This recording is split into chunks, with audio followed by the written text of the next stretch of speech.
So my name is Rob, and in this video I am going to rank the likelihood of every potential Download Festival 2023 headliner. So pretty soon we should be expecting an announcement from Download about next year, and everyone and their mum has got predictions about who the headliners are going to be.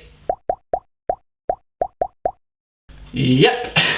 So in this video I'm going to rank the likelihood of every potential Download Festival headliner. Let's be clear, this is all based on my own opinions, this isn't science. If you happen to disagree and you think different bands are going to headline, let me know in the comments. So the first criteria I use when determining how likely a band is to headline is, have they headlined before? Download like to book bands to headline who have headlined before. The last band to headline who hadn't headlined before was Muse back in 2015.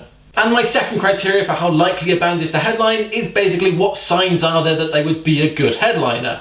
Are they a big band? Have they got a big following? Have they been around for a long time? Have they got new music out? Are they touring at the time? Things like that.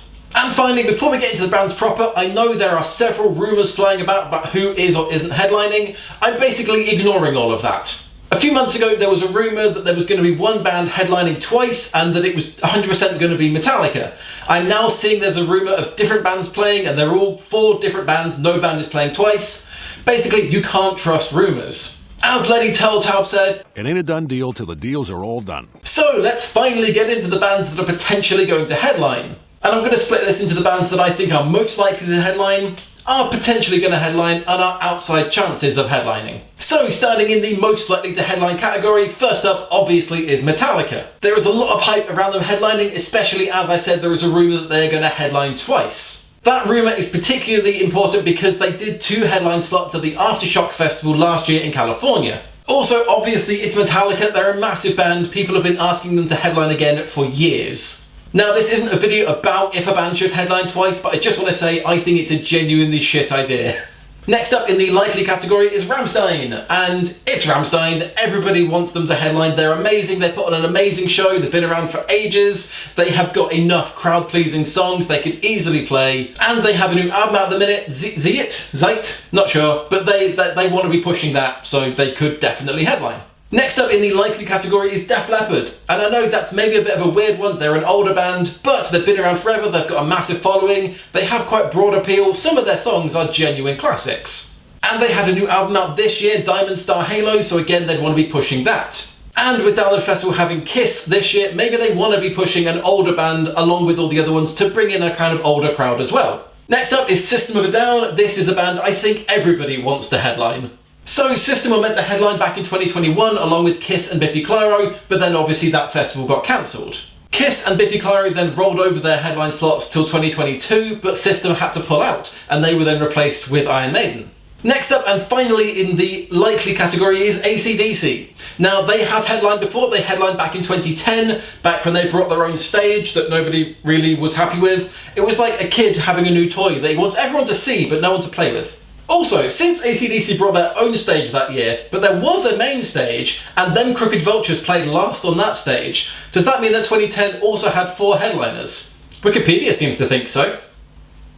Also, anyway, it's AC/DC, they've got a huge fan base, they appeal to older people and younger people, they've got enough crowd-pleasing songs to fill that set and more. AC/DC, I think, are definitely a potential, although they may have burned their bridges with bringing their own stage and stuff. And finally, in the likely category, we have Iron Maiden. So they are kind of Download Festival's golden child. Iron Maiden have headlined the festival 5 times before, they always pull in a crowd. I mean, it's Iron Goddamn Maiden, they're amazing. However, it is becoming a bit of a joke just how many times Iron Maiden have headlined, although actually they're now equal with Slipknot for headlining the festival the most number of times. Plus, they headlined this year, and no band has ever headlined Download Festival 2 years in a row.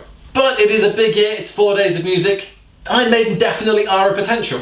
So now we move into the second category of slightly worse odds to headline, but still definitely potential. And first off we have My Chemical Romance. Again, this I think is a band that everybody wants to headline. After their comeback tour started this year, I think the hype for this band has basically started again where it left off when they split up in 2013. The hype around this band at the minute is huge. Also, they did headline Download Festival back in 2007, so Download Festival is definitely their scene. Or is it emo?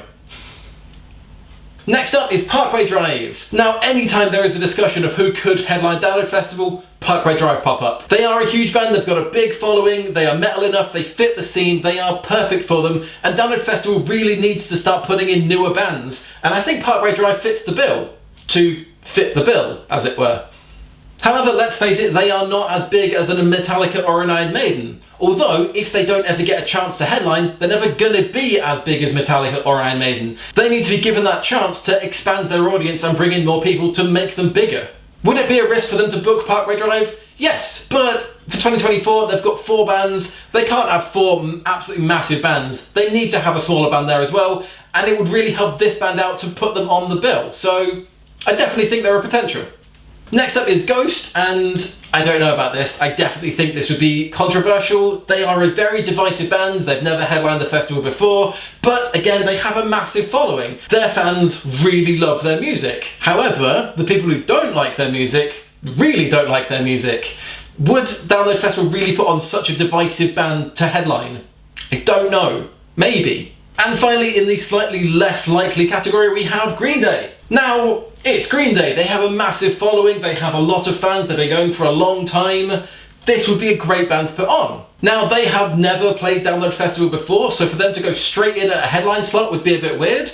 Although it's Green Day, they're never going to play anything other than a headline slot, surely. Also, they aren't metal, so maybe that would cause some grumpies with the metal purists and the Download Festival gatekeepers. But then again, who gives a fuck what they think? And finally, we have the category of least likely to headline, but I still definitely think have an outside chance. That is a long title. First up here, we have Fall Out Boy.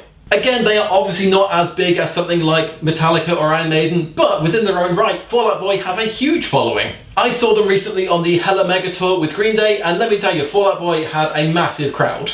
But is their appeal broad enough to actually bring in enough people to warrant being in a headline slot? I don't know. Maybe.